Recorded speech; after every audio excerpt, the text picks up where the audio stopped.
गीता में अर्जुन को स्वयं भगवान कह रहे हैं कि उस परमेश्वर की शरण में जा, उसके लिए उन संतों के पास जा जो तत्वदर्शी हो। इसी प्रकार हजरत मोहम्मद को उनका अल्लाह कह रहा है कि कोई और पूर्ण परमात्मा है। उसको पाने के लिए उन तत्वदर्शी संत की तलाश कर। वो प्रभु कौन है, ये जानने के लिए कृपया अवश्य सुनिए जगत गुरु तत्वदर्शी संत रामपाल जी महाराज के अमृत वचन।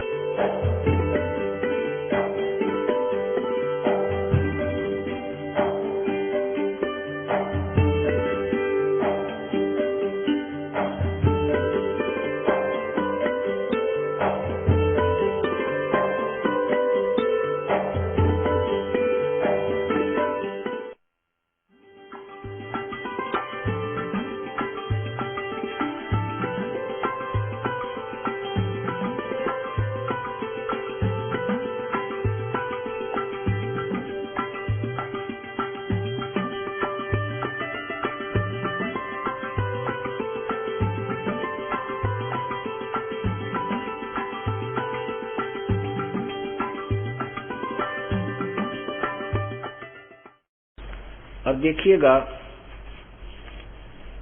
इसी पवित्र बाइबल का प्रश्न नंबर 4 पर उत्पत्ति 1 आरंभ यहां से होता है। आदि में परमेश्वर ने आकाश और पृथ्वी की सृष्टि की। पृथ्वी बेडौल और सुनसान पड़ी थी आदि। फिर इस प्रकार ये पहला दिन हो गया। फिर परमेश्वर ने उस अंतर को आकाश अर्थात आकाश कहा दिया, ये दूसरा दिन। फिर इस प्रकार ये तीसरा दिन हो गया। अब यहां देखो, फिर इस प्रकार ये चौथा दिन, और यहां ये चौथा दिन,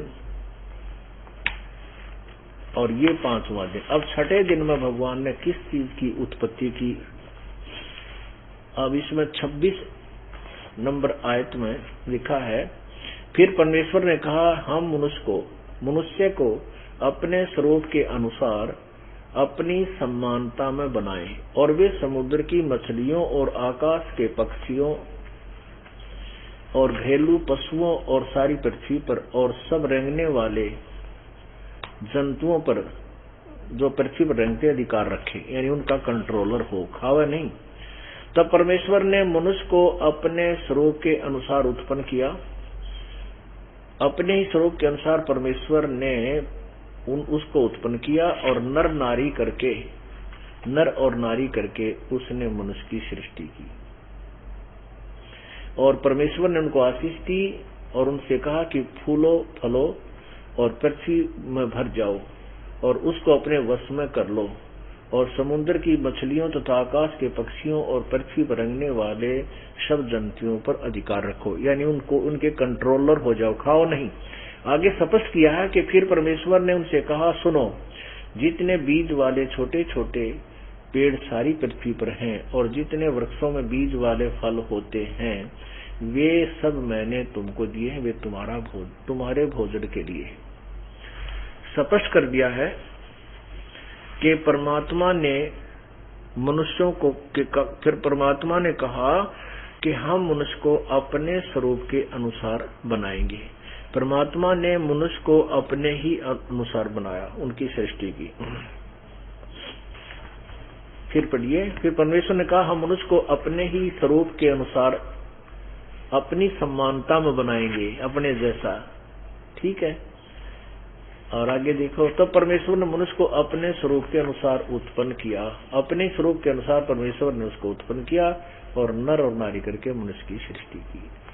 अब हम यहाँ पर यह सिद्ध कर रहे हैं कि परमात्मा कैसा है। भगवान मनुष्य जैसा है, उसने मनुष्य को अपने ही स्वरूप में बना। जैसे नर नारायण कहते, नर नारायण रूप है, मनुष्य का नर जैसा ही स्वरूप है, और परमात्मा ने हमारे को मनुष्य को अपने ही जैसा बनाया। ये बिल्कुल प्रत्यक्ष और सत्य है।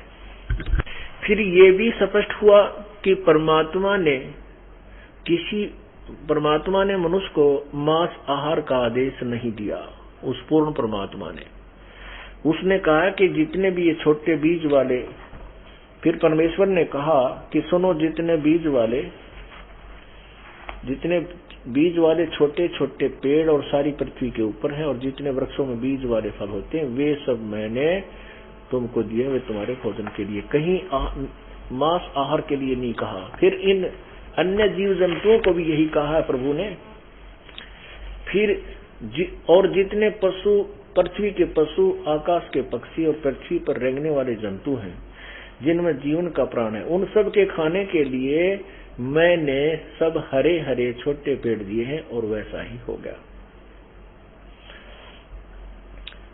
तब परमेश्वर ने कहा, कुछ बनाया था उसको देखा तो देखा तो बहुत अच्छा था। इस प्रकार सांझ हुई, फिर भोर हुआ, इस प्रकार ये छठवां दिन हो गया। ठीक है, यूं आकाश और पृथ्वी और उसकी सारी सेना बनाना समाप्त हो गया, और परमेश्वर ने अपना काम जिसे वो करता था 7वें दिन समाप्त किया। उसने अपने किए हुए सारे काम से 7वें दिन विश्राम किया, और परमेश्वर ने 7वें दिन को आशीष दी कि वो पवित्र ठहराया, क्योंकि उसमें उसने सृष्टि की रचना के सारे कार्य से विश्राम लिया। पुण्यात्माओं ये ध्यान रखना कि यहाँ पवित्र बाइबल में कहा कि 6 दिन में सृष्टि रची और 7वें दिन परमात्मा ने विश्राम किया।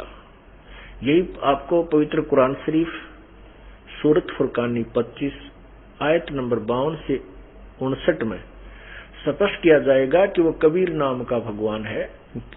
कुरान शरीफ का ज्ञान दाता अल्लाह अपने पैगंबर हजरत मोहम्मद को कह रहा है कि ए मोहम्मद, हे पैगंबर, तो उस जिंदा महात्मा पर विश्वास कर दो, तुझे जिंदा महात्मा के रूप में मिला था वो कबीर।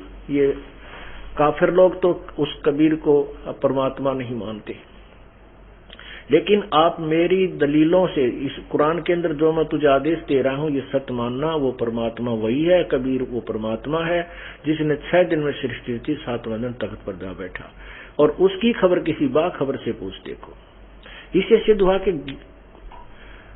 कुरान शरीफ का ज्ञान दाता जो अल्लाह, जिसको हजरत मोहम्मद अपना खुदा मानते, वो कहता है कि वो कबीर नामक कोई और भगवान है। उसके विषय में कुरान शरीफ ज्ञान दाता भी नहीं परिचित है, उससे कोई बाखबर अर्थात तत्वदर्शी संत ही जानता, उसी से पूछो। वही पवित्र गीता के अध्याय नंबर 4 के श्लोक 34 में कहा है। अब परमात्मा कैसा है ये पवित्र बाइबल सिद्ध कर रहा है। आगे और प्रमाण दिखाते हैं। देखिएगा प्रश्न नंबर 9 पर यहोवा परमेश्वर ने पुण्यात्माओं जैसे परमात्मा, यहाँ ये समझना है पवित्र बाइबल को कि परमात्मा जो पूर्ण ब्रह्म है, उसने तो 6 दिन में सृष्टि रची, 7वें दिन तख्त पर जा बैठा। अब उसके बाद इसकी बागडोर काल ने संभाल दी, ये ब्रह्मा विष्णु महेश के पिता ने, और फिर उसने अपने पुत्र ब्रह्मा विष्णु महेश को दे दिया ये यहाँ का। अब ब्रह्मा विष्णु महेश की अब लीला चलती है। अब देखना क्या होता है, ये काल की और इसके पुत्रों की लीला अब पवित्र बाइबल भी वही सिद्ध करता है। अब ये कैसे कपट के साथ जीव को भ्रमित करते हैं, ये पवित्र बाइबल भी प्रत्यक्ष प्रमाणित कर रहा है। ये देखिएगा 9 पर, यहोवा परमेश्वर ने जितने बनेले पशु बनाए थे,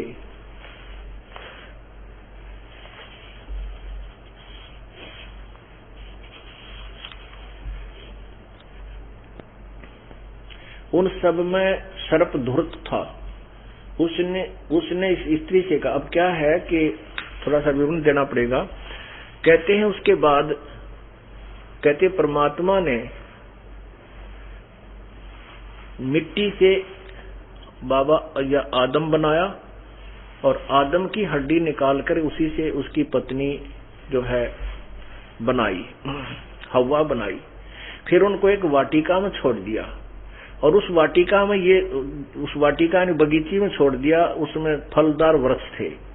उस भगवान ने, क्योंकि यहाँ काल ने बागडोर संभाल ली, उस भगवान ने उनसे कहा दोनों से कि तुम इस वाटिका में रहो और तुम अन्य फल खा लेना, लेकिन जो इस बाग के बीचों बीच जो फल लगे हैं ना, ये भले बुरे के ज्ञान वाले फल है। यानी उसको नहीं बताया, बाद में सर्प ने बताया कि इस बीच वाले फलों को नहीं खाना, नहीं तो तुम मर जाओगे।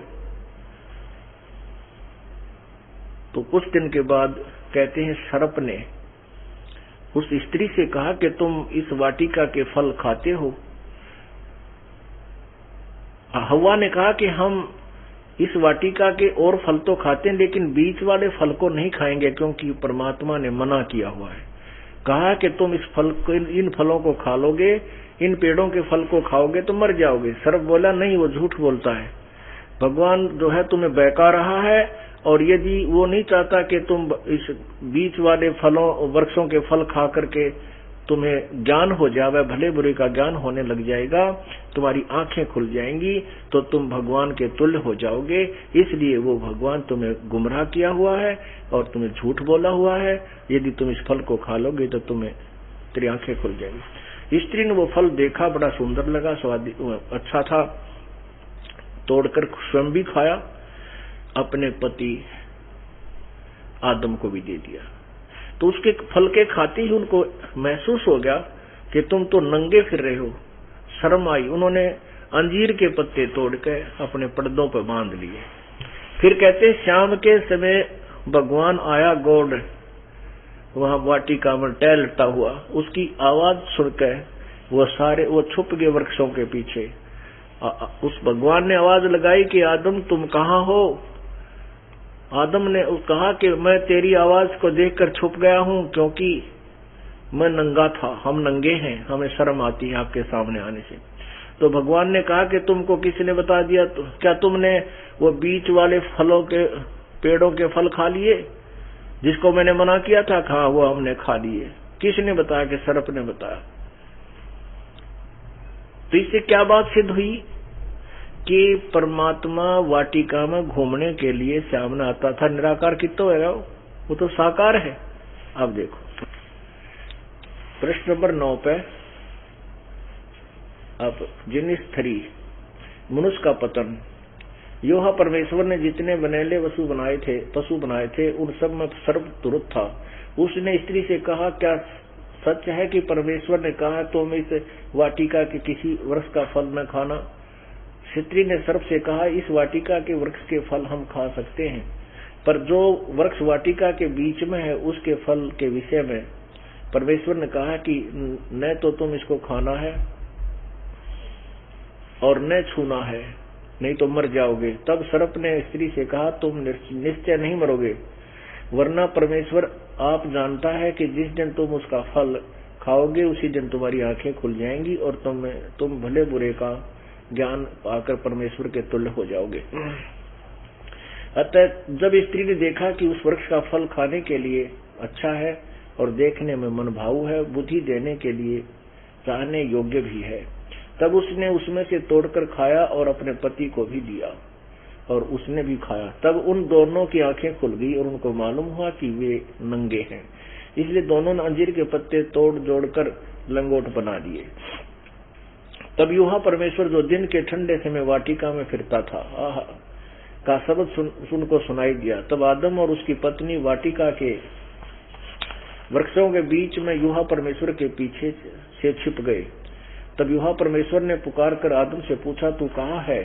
उसने कहा मैं तेरा शब्द बाड़ी में सुनकर डर गया, क्योंकि मैं नंगा था इसलिए छिप गया। उसने भगवान ने कहा किसने तुझे बताया कि तू नंगा है? जिस वृक्ष का फल खाने को मैंने तुझे मना किया था, क्या तूने उसका फल खाया है? क्या तूने उसका फल खाया है? आदम ने कहा जिस स्त्री को तूने मेरे संग रहने को दिया है उसी ने उस वृक्ष का फल मुझे दिया है और मैंने खाया। तब यूहा परमेश्वर ने स्त्री से कहा तूने यह क्या किया? स्त्री ने कहा कि सर्प ने मुझे बहका दिया तब मैंने खाया। अब देखो यहाँ एक स्पष्ट हो गया कि भगवान शाम के समय घूमन फिरन सैर सपट्टे को आता था, तो निराकार कितना हो गया और उन तो बात करे बोल और बतलावे। आगे और देखो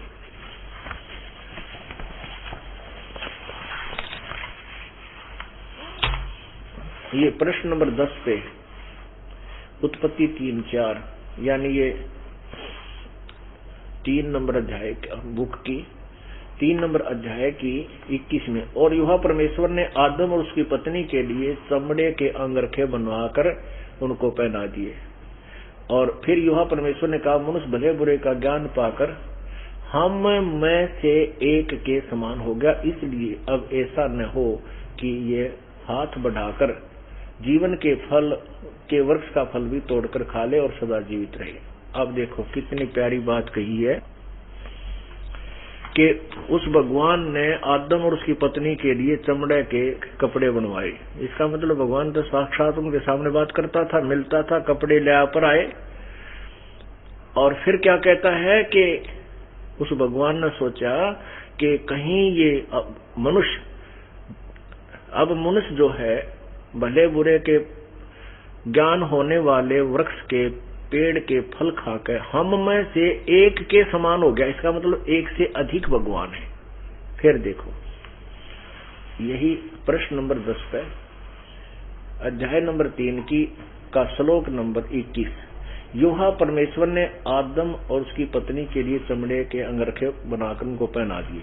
फिर योहा परमेश्वर ने कहा, मनुष्य भले बुरे का ज्ञान पाकर हम में से एक के समान हो गया है। हम में से एक के समान हो गया, इसलिए अब ऐसा ना हो कि ये हाथ बढ़ाकर जीवन के वृक्ष का फल तोड़कर खा ले और सदा जीवित रहे। हम में से एक के समान अर्थात ये 3 है, ये एक इनमें से इसकी ड्यूटी ला रखी है, ब्रह्मा विष्णु महेश मत है, और ये इनके साथ, क्योंकि जहां भी सृष्टि जीव उत्पन्न होते हैं, क्योंकि पहले उजाड़ पड़ी थी कि तब कोई पैदा कर दिया, कोई कितना, क्यों महाभारत के युद्ध के बाद तो पृथ्वी तकरीबन मनुष्यों से शून्य हो गई थी, अरबों आदमी मर गए थे, फिर 56 करोड़ यादव आपस में लड़कर मर चुके थे द्वापर में। तो जहां भी ये नए सिरे से सृष्टि उत्पन्न की तो वहां इस ब्रह्मा विष्णु महेश ने ये सारा खेल खेला। अब इसे सिद्ध हो गया कि वो कहता है कि हम में से एक के समान हो गया है, यानी भगवान एक से अधिक भी हुए। अब आगे दिखाता हूं।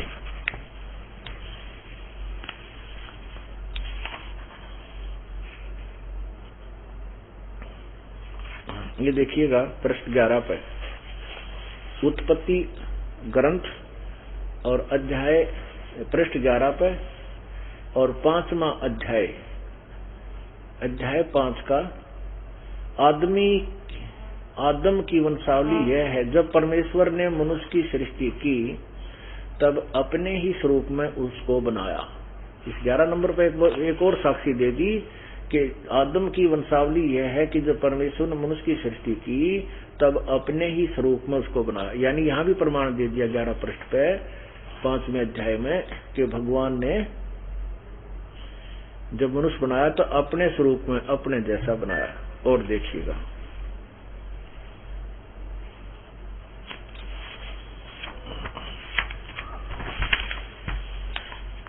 यही उत्पत्ति ग्रंथ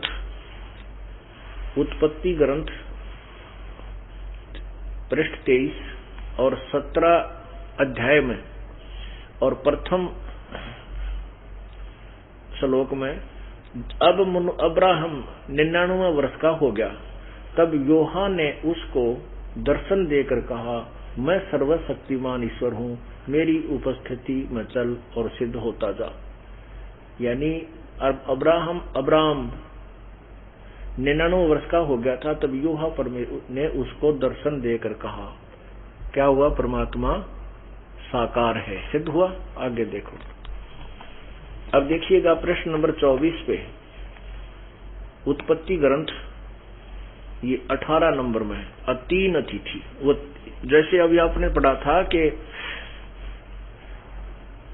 उसने भगवान ने कहा कि ये आदम जो है व्यक्ति मनुष्य भले बुरे के ज्ञान के हो जाने वाले पेड़ के फल खाकर हम में से एक के बराबर हो गया। अब ये सिद्ध कर दिया वो 3 थे, ये 3 है। देखना प्रश्न नंबर 24 पे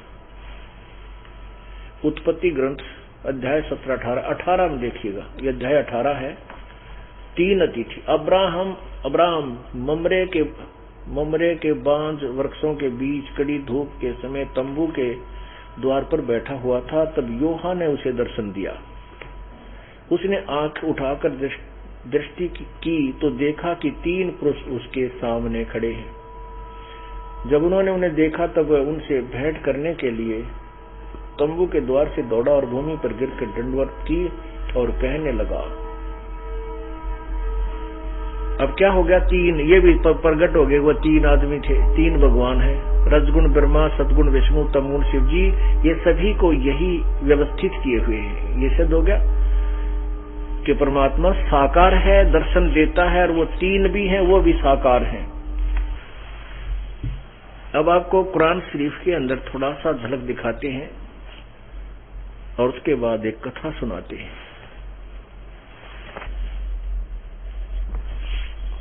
ये देखिएगा कुरान शरीफ, इसके विषय में लिखा है कि यह वह इल्हामी किताब है जिसमें कोई संदेह की गुंजाइश नहीं। कुरान शरीफ यह है, मुतर्जमा है, बरहिसी, यानी इसका अर्थ है सानुवाद सटीपण, शास्त्रीय अरबी पद्धति पर नागरी लिपि में, रूपांतरकार है नंद कुमार अवसथी, शेरवानी संस्करण।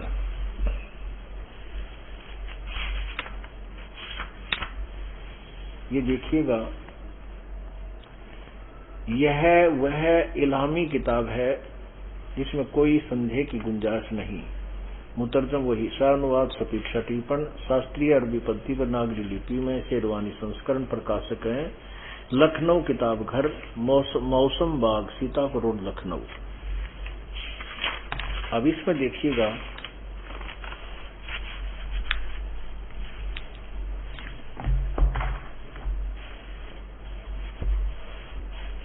यह है कुरान शरीफ पृष्ठ 604 पे, सूरत फुरकानी 25, आयत नंबर 52। हम 52 को पढ़ेंगे, पहले 52 से प्रारंभ करेंगे। ये अब हिंदी में, लिपि हिंदी है और भाषा अरबी है। फला तुतियल काफिरिन व जाहिदुहुम बिही जिहादन कबीरन।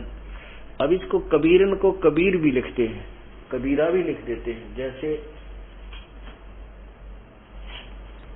ये आपको दिखाते हैं, ये वही कुरान मजीद देखिए, सेम टू सेम है, नाम मंत्र कुरान शरीफ कहो चाहे मजीद कहो। कुरान मजीद अरबी मऊ अरबी मतन, ऑफिस बुक डिपो, मटिया महर, जामा मस्जिद, दिल्ली 6, यहां से प्रकाशित है। ये कुरान मजीद हिंदी मुतरजम मैं अरबी मतन, तर्जुमा मौलाना फतेह मोहम्मद का साहिब जालंधरी तसही, मौलाना अब्दुल मजीद सरवर साहिब, प्रकाशक Farid book depot private limited, नई दिल्ली, यहां से ये प्रकाशित है। और इसमें देखिएगा प्रश्न नंबर 577 पर,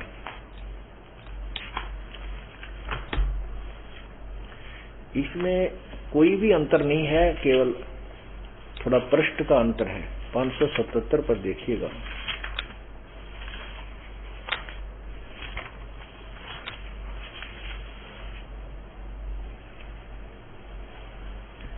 ये 576-77,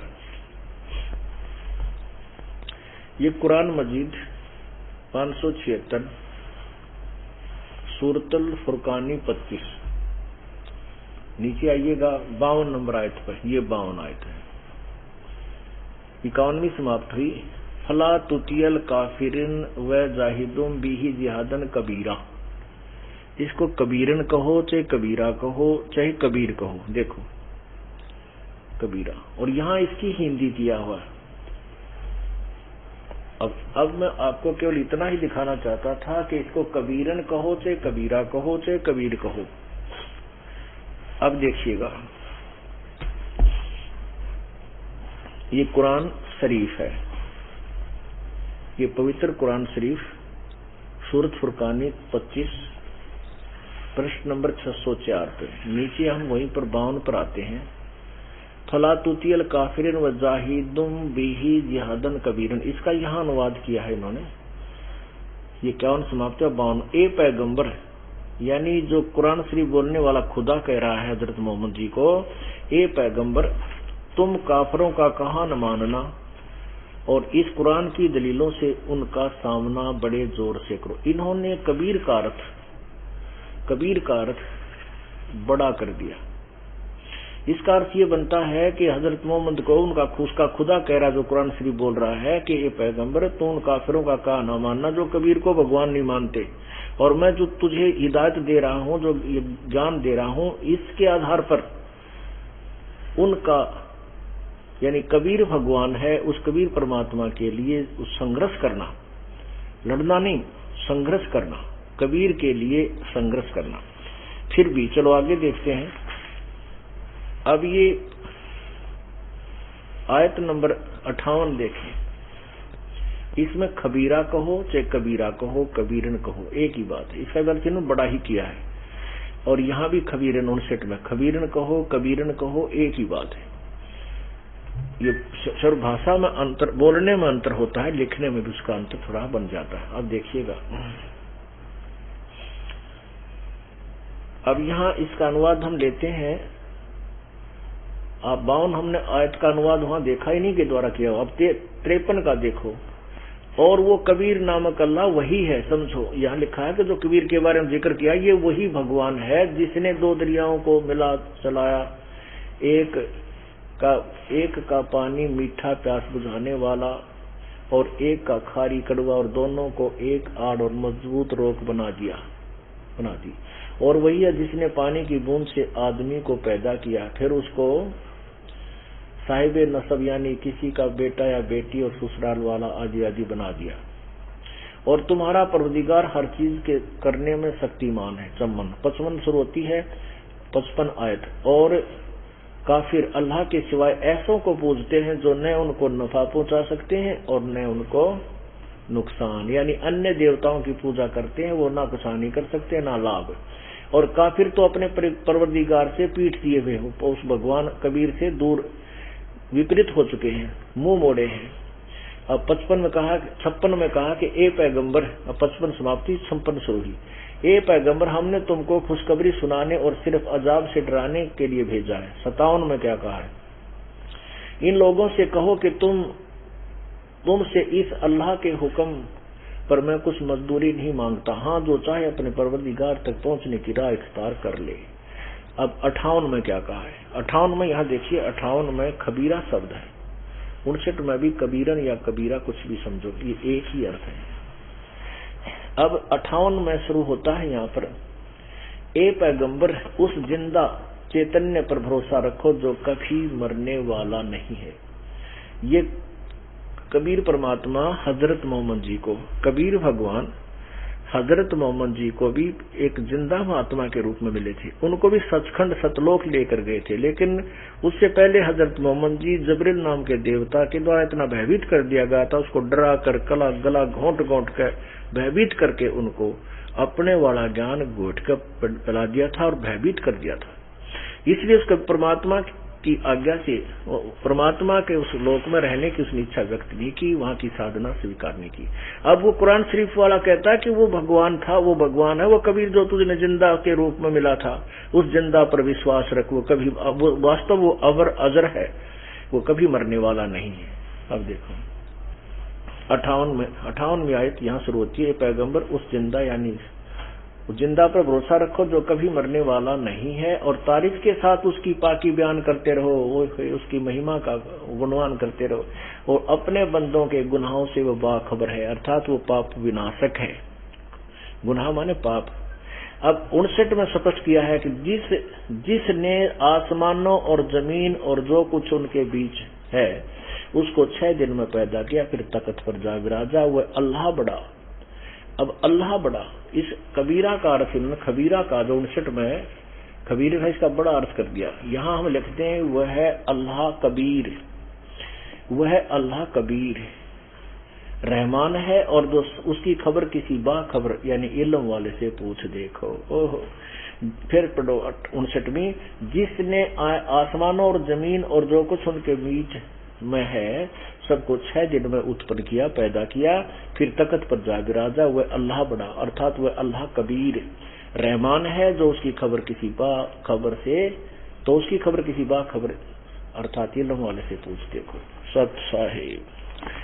अब क्या निष्कर्ष दिया इस पवित्र शास्त्र ने भी कि दोनों पवित्र सदग्रंथों ने, पवित्र बाइबल और पवित्र कुरान शरीफ ने रल मिलकर सिद्ध कर दिया कि वो कभी परमात्मा साकार है, नर आकार है, मनुष्य जैसा है, मानव सदृश है और उसका नाम वो सशरीर है, उसका नाम कबीर है, जिसने 6 दिन में सृष्टि की थी, 7वां दिन तख्त पर जागरा था। एक शेख फरीद नाम के मुसलमान संत थे, भक्त थे। वो बचपन में काफी शरारती था और माताजी प्रतिदिन नमाज करने को कहती थी, वो नहीं करता था, मानता नहीं था। तो वो कहता था मुझे अल्लाह से क्या मिलेगा, मैं क्यों करूं नमाज। तो एक दिन माँ ने कहा बेटा अल्लाह तुझे खजूर देगा। अब शेख फरीद जी को खजूर बहुत प्रिय थे, उसके फेवरेट फ्रूट था वो। कहने लगा माँ सचमुच? हाँ देख ले अल्लाह ने खजूर ने दिया तो मैं कभी नमाज नहीं करूंगा।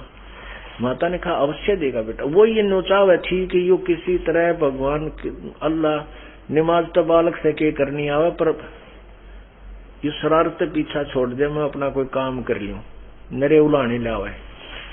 तो उसने क्या किया कि एक चद्दर बिछाई और कहा बेटा जब तक मैं ना कहूं ना आंख ना खोलिए, और ऐसे विधि बता दी, ऐसे लेट कर और मत्था टेक कर, और क्या कहूं माँ कि न्यू कहता रही अल्लाह मुझे खजूर दे, अल्लाह मुझे खजूर दे। वो न्यू करता रहा, अल्लाह मुझे, माँ अपने काम लाएगी। उसने क्या किया उसकी माँ ने कि थोड़े से खजूर लाकर उसमें 2-4 खजूर एक पत्ते में लपेट कर उसके जहां वो चद्दर बिछा रखी थी आसन, उसके नीचे रख दिए। और फिर उसने माँ ने कहा कि बेटा ये उठ ले, जो माँ का काम हो लिया कि अभी शरारत करेगा तो मैं इसने किताब पकड़ जाऊंगी, बैठा लूंगी। तो उठा, उसने देखा कहीं खजूर तो है नहीं और चल पड़ा। कहने लगा माँ तो बहुत झूठी है, आप कह रहे थे कि मुझे अल्लाह खजूर देगा, अल्लाह ने खजूर तो नहीं दिया। अभी आज के बाद कभी नहीं करूंगा मैं नमाज। माँ बोली बेटा अल्लाह ऐसे कोई सबके समक्ष थोड़ा ही देता है, वो तो गुप्त रूप से दिया करता। देख तेरा जिस कपड़े पर तू आज नमाज कर रहा था, देख उसको उठा कर। उसने उठाकर देखा एक पत्ते के बीच में और खूब 4-5 खजूर, वो खावर कूद कर नो कहा माँ अब बता फिर कब करनी है तेरा वो नमाज के। वो खा लिया ना जो थोड़ी देर बाद से, कहते माँ अब नमाज कब करनी है बताइए मुझे। वो 5 टाइम करनी होती है। तो ऐसे वो क्या करती थी कि जब वो व्यस्त हो जाता था, आंखें बंद करके कहता अल्लाह मुझे खजूर दे, तो माँ चुपके से वो खजूर खाती थी। एक दिन वो काम में लगी भूल गई खजूर रखना, तो वो उठा, उसने चद्दर उठाकर देखी वहां खजूर रखे उसी प्रकार, और वो खाता हुआ खजूर आ रहा है। अब उसकी माँ ने याद आया कि आज मैं खजूर रखना भूल गई और वो आ गया, और निकम्मा यू कभी नमाज नहीं करेगा, ए भगवान या के बनी आज मैं कैसे भूल गई। वो खजूर खाता हुआ आ रहा है। वो बोला, उसकी माँ कहने लगी बेटा ये खजूर कहां से लाया तुम? अरे माँ अल्लाह रोजी ही तो देता है। माँ ने सोचा यो कितना कोई गुड़ गाड़ लको ले गया। मैंने कहा आप ले आया? नहीं माँ। कहते सच्ची बता तू कहां से ला? कि देख यही तो रखा था, मैं कई बार गया हूं अभी तो। अब उसकी माँ का पसीने आ गए। अब सचमुच ही तो परमात्मा ने बहुत ही सुंदर स्वादिष्ट खजूर भेज दिए।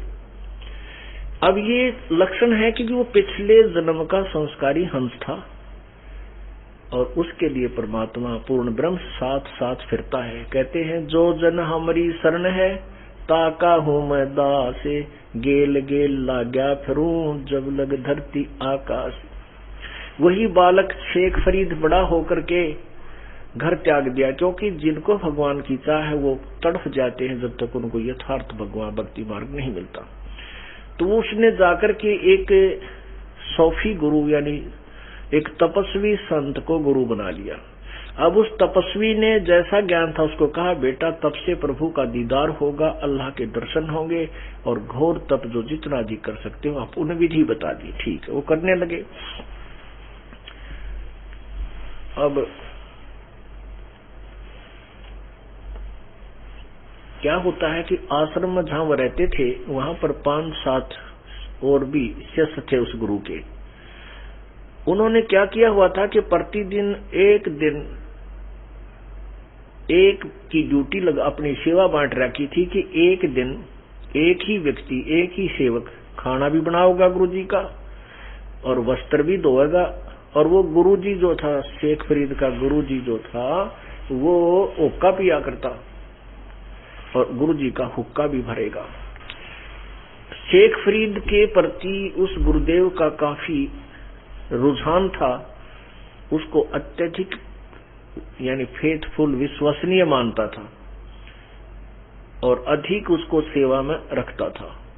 तो अन्य जो शिष्य थे वो ईर्षा करने लग गए कि गुरुजी शेख फरीद से ज्यादा लगाव रखते हैं और हमसे इतना प्रेम नहीं करते, ऐसा कोई तरीका ढूंढो जिससे ये गुरुजी की नजरों में गिर जावे।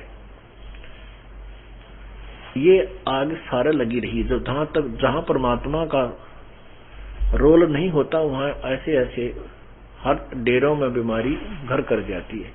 लेकिन जब तक प्रभु का, पूर्ण परमात्मा का जहां वास होता है, यानी जहां पंजा होता है, तो वहां ऐसी जल्दी सी घटनाएं नहीं घटती। परमात्मा कोई ना कोई कारण बना के उनको सीधा कर लेता है। तो वहां क्या हुआ, एक दिन शेख फरीद के ड्यूटी आ गई, सेवा की दिन आ गया। तो शाम उसने खाना बनाया श्याम के समय, और खाना बना करके उसने खाना खिलाने के लिए जब गया, उससे के बाद में हुक्का भरने के लिए अग्नि तैयार करनी होती है, वो तैयार कर गया। उन चेलों ने देखा कि इस ऐसा करो कि ये जो हुक्का भरने के लिए अग्नि इसने तैयार की, इसको पानी डाल दो, ये बुझ जाएगी। और वो गुरुजी इतना क्रोधी था, खाना खाते ही 5 मिनट के अंदर, यानी 10 मिनट के अंदर उसको हुक्का चाहिए। यदि 10 मिनट के अंदर हुक्का नहीं आया तो डंडा उठा करके उस सेवक के बिना गिनती के मार दिया करता, इतना पीट देता और उसको सेवा से वंचित कर देता था। तो उन्होंने सही तरीका ढूंढा कि आज ये हुक्का समय पर भर नहीं पाएगा और ये गुरु चेला की यारी टूटेगी। अब शेख फरीद खाना खुना खिलाकर तो निश्चिंत था कि 2 मिनट में बरकत दे दूंगा, अग्नि तैयार कर रखी है, चलम भर दूंगा। उसने गुरुजी को खाना खिलाया और फिर बर्तन रख के आया।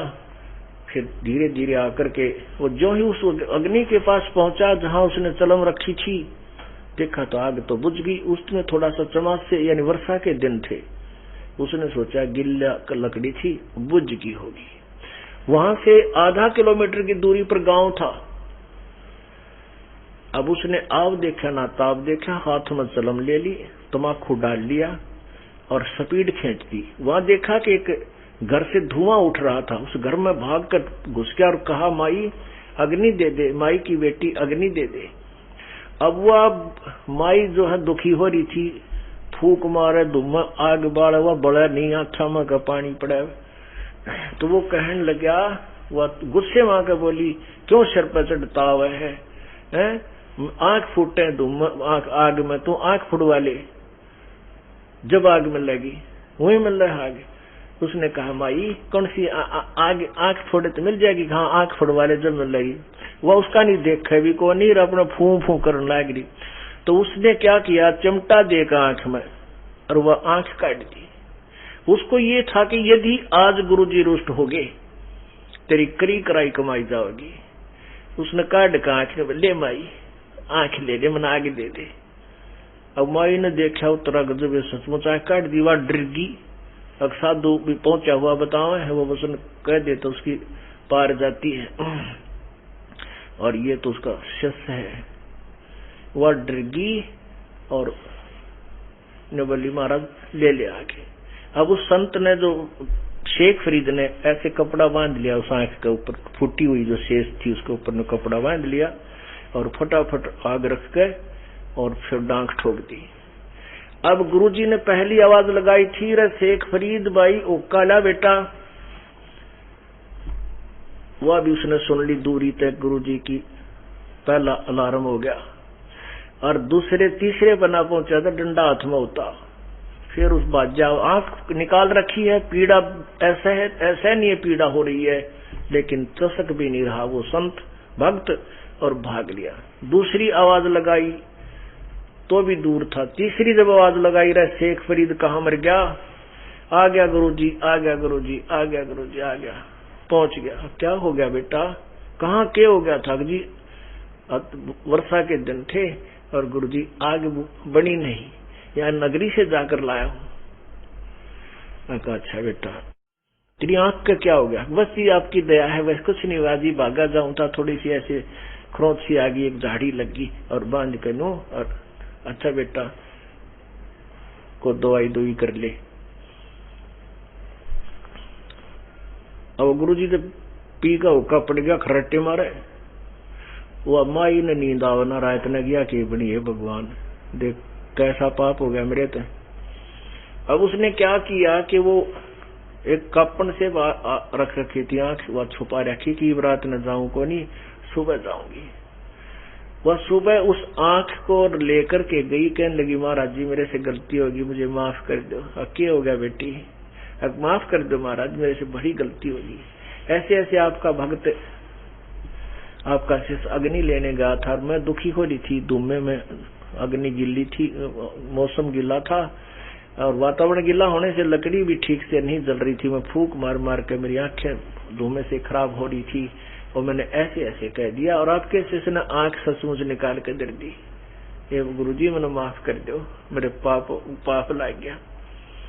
मैं तो वैसे ही कहा था। उसने संत ने सोची रहे तेरा गजब हुई लड़के बुला रहा शेख फरीद, बुला शेख फरीद कहाँ है भाई, बुलाइयो। के आ गया गुरु, देख लिया उसने बीमारी आ गई भाई, या तो बात बिगाड़ दी। कहने लगे बेटा क्या हो गया तेरी आंख के? कुछ नहीं गुरुजी, आप बैठे, दास को क्या होगा?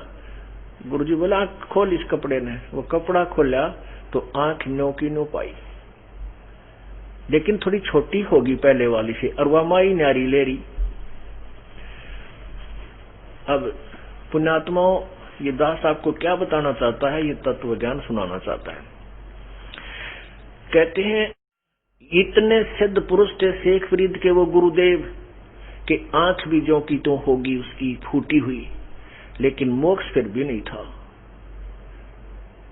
अब ध्यान से सुनना इस तत्व ज्ञान को। कुछ दिनों के बाद वो संत का देहांत हो गया और शेख फरीद ने सोचा भाई गुरुजी ने कहा कि तप करने से परमात्मा के दर्शन हो सकते हैं।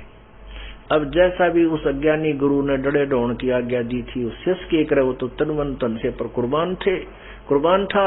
उसने जाकर के आश्रम से थोड़ी दूरी पर और तप करना शुरू कर दिया। पहले बैठ कर कराया, फिर खड़ा होकर कराया। उन्होंने सोची भाई यूं तो बात ना बढ़े, और कमजोर हो गया घना, और बाहर रहूंगा तो ये इतना वीक हो गया, खाना भी नहीं खावा। कहते हैं 12 वर्ष में शेख फरीद ने 1.25 मन अन्न खाया था, यानी 50 किलो 12 वर्ष में। तो कितना एक दिन में कितने कै ग्राम पुणे हिसाब लगा लो।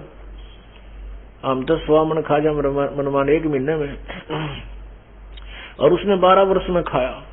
तो वो उसके शरीर की क्या स्थिति होगी थी? केवल अस्थि पिंजर शेष था।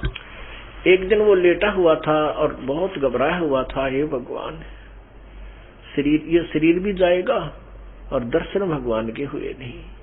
वो ऐसा बाहर लेट गया, लेटा हुआ था। इतने में कौवे आगे ने सोचे ये आदमी मरा पड़ा है, इसके औरतों की तो मांस है कोई नहीं, क्योंकि सूखा पड़ा कति लकड़ जैसा, कमजोर इतना हो गया। उसने कौव्या ने सोची आंख खा लो, ये थोड़ी बहुत गिल्ली पावेंगी। तो माथे पर काग आकर बैठ गए, और जो ही काग आए तो शेख फरीद कहने लगा भाई कव्यो मेरी आंख ना फोड़ो, आंख छोड़ दो, मेरे शरीर पर कहीं मांस बचा हो इसको सारे को खा लो, भाई आंख ना फोड़ो, मेरी आंख ना खाओ, हो सकता मुझे भगवान के दर्शन हो जाए। इतने जब वो बोला तो काग उड़ गए, अभी तो आदमी जीव है। अब उसने सोचा भी यहाँ तो ये कौवे तेरी आंख फोड़ेंगे और भगवान के दर्शन हो को ना। उसने क्या किया, पैर के रस्सा बांध के और जिस वृक्ष के एक कुएं के ऊपर से वृक्ष की टहनी मोटी डार जारी थी, उसका रस्सा बांध के हाथ पहुंच जाए इतनी निकट थी, और धीरे धीरे उसको पकड़कर कुएं में उल्टा लटक गया और कहा भी या तो मर जावांगे या भगवान के दर्शन हो जाएंगे। अब तो अंत तो आइडिया, अब यो तप और करके देख लो, उल्टा लटक के। तो कहते हैं वो काफी ऐसे शाम एक बार बाहर आवे, खाना थोड़ा सा जिसा आहार करे, उल्टा फिर कुएं में लटक जाए। तो ऐसे वो लटका हुआ था और फूट फूट कर रोने लग गया, ये परमात्मा जीवन बर्बाद हो गया, आपके दर्शन हुए नहीं। अब परमात्मा कहते हैं जो जन कभी ऐसी आत्माएं, चाहे आज कोई हिंदू धर्म में, चाहे मुसलमान में, सिख या ईसाई धर्म में, जो पुण्य आत्मा परमात्मा की शरण में आऊंगी वर्तमान में, तो वो भी पहले कभी परमेश्वर के साथ रही है। तो जब उसने देखा हृदय से वो रो रहा है, फूट फूट कर रो रहा है, कभी जीवन गया, परमात्मा आए सतलोक से, कबीर भगवान, अल्लाहू अकबर, और खड़ा होकर के उस रस्से को पकड़कर परमात्मा ने कुएं से बाहर उसको निकालना शुरू किया। अब शेख फरीद ने सोचा कि ये कोई शरारती आदमी है और तुझे तंग करना चाहता है, क्योंकि पहले भी ऐसे ग्रामीण बच्चे शरारती आकर के उसके रस्से को पकड़कर ऐसे ला देते थे। शेख फरीद कभी इधर लगता कुएं का, कभी उधर लगता, कभी ऐसे हाथ कर लेता, कभी यूं कर लेता। वो बालक से छोड़ छेड़ छाड़ कर चले जाते थोड़ी देर में। तो उन्होंने सोचा आज ही ऐसा शरारतिया इसने बाहर निकाल लिया मैं। तो कहने लगा भाई, शेख फरीद बोला कि ए भाई मुझे मत तंग करे, अपना काम करे, मैं अपना काम कर रहा हूं, तू अपना काम करे। परमात्मा बोले भाई क्या काम कर रहा है तू? कि मैं भगवान प्राप्ति के लिए, परमात्मा के दर्शनार्थ अपनी साधना कर रहा हूं। परमात्मा बोले मैं हूं वो अल्लाहू अकबर, मैं वो परमात्मा हूं जिसको तू देखना चाहता है, जिसके लिए तू तपस्या कर रहा है, मैं वो भगवान हूं।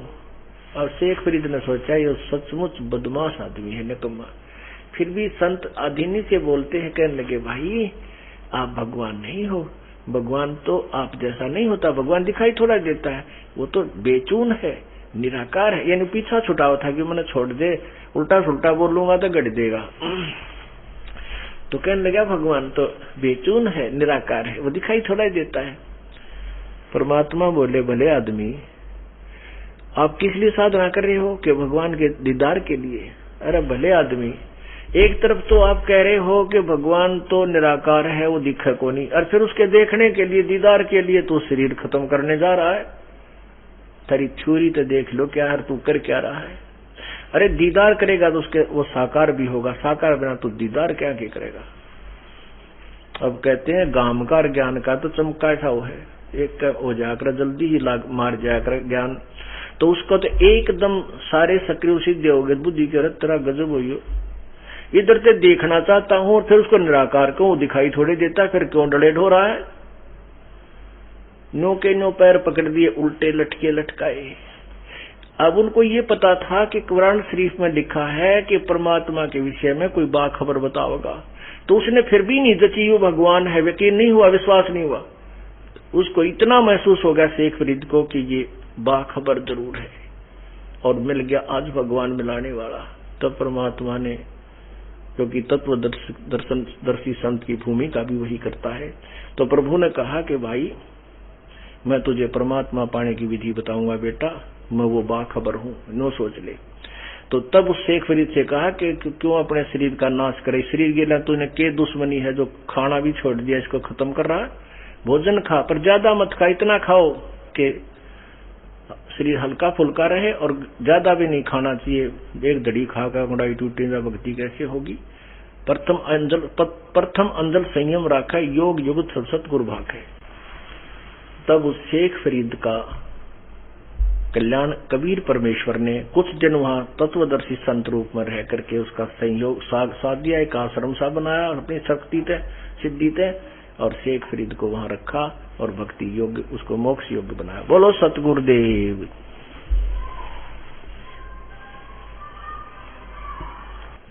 कर जोरों विनती करूं, धरूं चरण पर शीश, गुरु जी राम देवानंद महाराज जी ने दियो नाम बख्शीश। कोटि कोटि सिजदा करूं, कोटि कोटि प्रणाम, चरण कमल में राखियो मैं बांधी जाम गुलाम।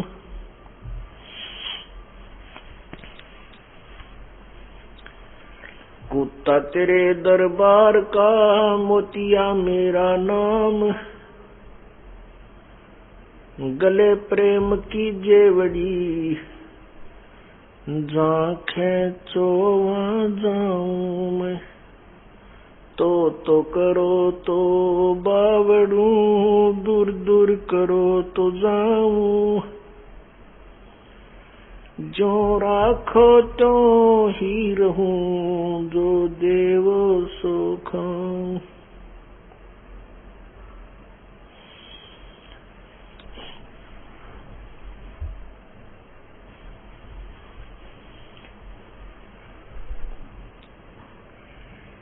गुरु बड़े गोविंद से, मन में देख विचार, हरि सुमरे वो वार हैं, गुरु सुमरे हो पारी। गुरु बिन माला फेरते, गुरु बिन देते दान, गुरु बिन दोनों निष्फल हैं, चाहे पूछो वेद पुराण।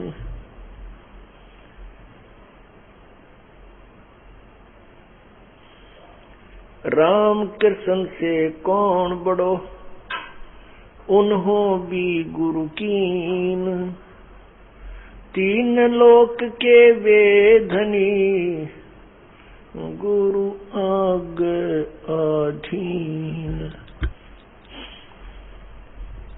जय इब के सतगुरु मिले, सब दुख आँखों रोए।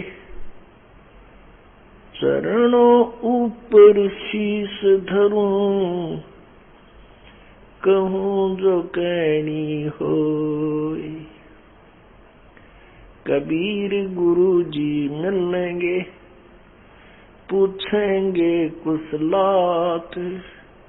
आज अंत की सब कहूँ, अपने दिल की बात। गुरु जी तुम ना भूलियो, चाहे लाख लोग मिल जाएं, हमसे तुमको बहुत है, तुमसे हमको नाई। तुमरे विसारे क्या बने, किसकी शरण में जाऊं। शिव ग्रंथ मुनि नारदो, इनके हृदय न समाऊं।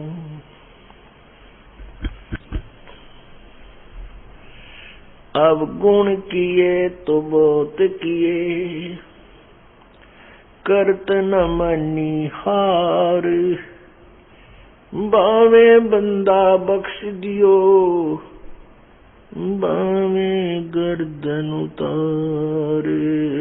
अब गुण मेरे बाप जी, बख्शो गरीब नवाज। जो मैं पूत कपूत हूँ, बहुर पिता को लाज। मैं अपराधी जन्म का, नक्सक भरे विकार। तुम दाता दुख भंजना, मेरी करो संभार।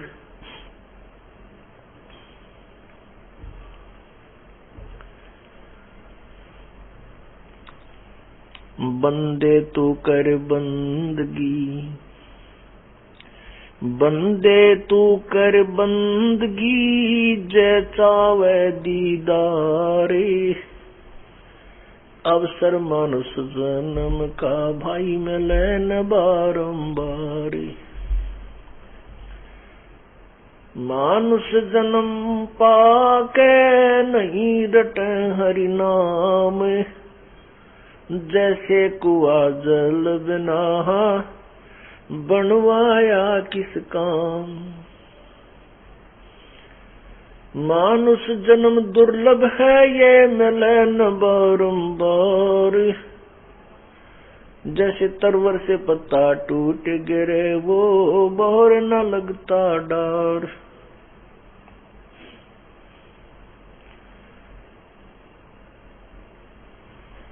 पृथ्वीपति चकवे गए, जिनके चक्र चलंत। रावण सरीखे कौन गिण, भाई ऐसे गए अनंत।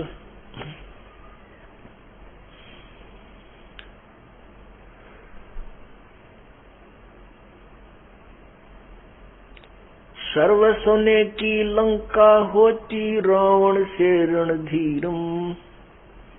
एक पलक में राज विराजीव, जम के पड़े जंजीरम। मन तो सुख के सागर बसरे, भाई और न ऐसा यस रे। मन तू सुख के सागर बसरे, भाई और न ऐसा जस रे। उदय अस्त बीच चक्र चले थे, ऐसी जन ठकुराई। उदय अस्त बीच चक्र चले थे, ऐसी जन ठकुराई। चुनक ऋषि स्वर कल्प करी, तब खोज न पाया राई। मन तू सुख के सागर बसरे, भाई और न ऐसा जस रे। मन तू सुख के सागर बसरे, भाई और न ऐसा जस रे। 60,000 सगड़ के होते, कपिल मुनि सुवर खाए। 60,000 सगड़ के होते, कपिल मुनि सुवर खाए।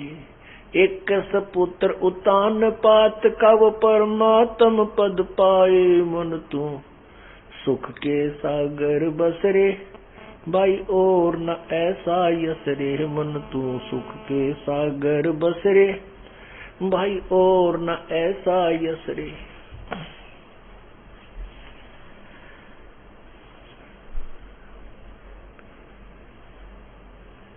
क्या मांगू कुछ ठिर न रहाई, देखत नैन चला जग जाई। 1 लख पूत 1.25 लाख नाती, उस रावण कै दीवान बाती।